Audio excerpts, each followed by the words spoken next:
Hi there, I'm George.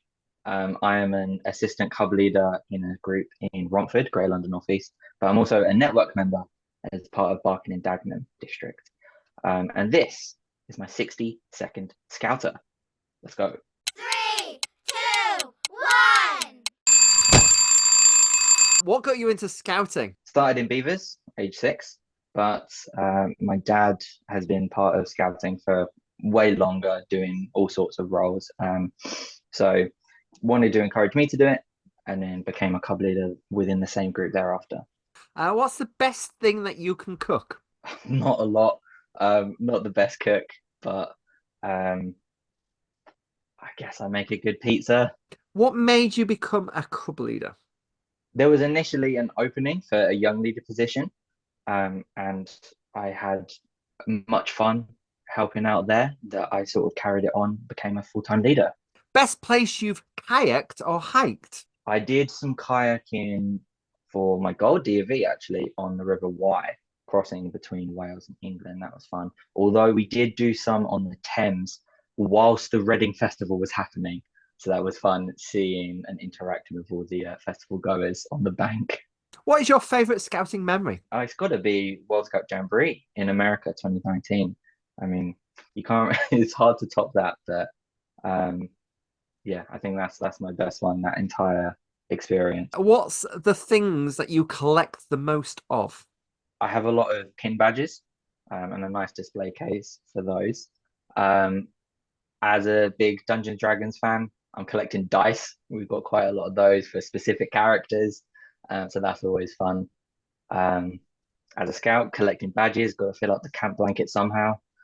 Um, I think the one that is the thing I collect the most of is probably keychains. I try and get one of places wherever I go, whether it's a museum up in Yorkshire or wherever we go, is a little memento to add on to this giant carabiner that I've got.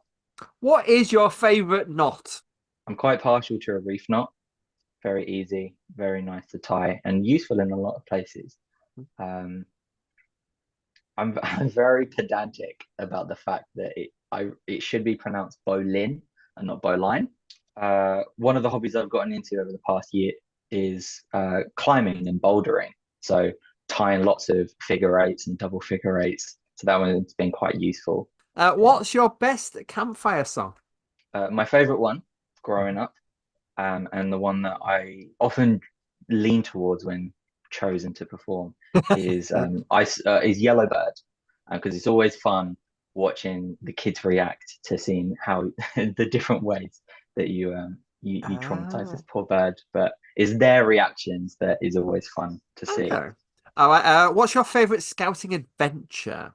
As an explorer, we did a big summer camp to the Lake District, and one of the key activities that sticks in my head a lot is canoeing on Lake Windermere, and that's sort of where I fell in love with canoeing, kayaking, and pursued it further. What's the best skill scouting has taught you? It's probably got to be knot tying. I use it all the time. It's very useful just in general, and as I mentioned before, very useful in climbing. So having a knowledge of that is really lucky. I'm really lucky for that. Why do you enjoy Dungeons and Dragons so much? The group that I've found and I've become a part of is so nice to be within, and having met these strangers on a Discord call randomly, I've now become much closer with them and made really, really good friends just from this silly little imaginary game, and moving characters around in our minds and rolling city dice. Okay. One word to describe scouting. Opportunities.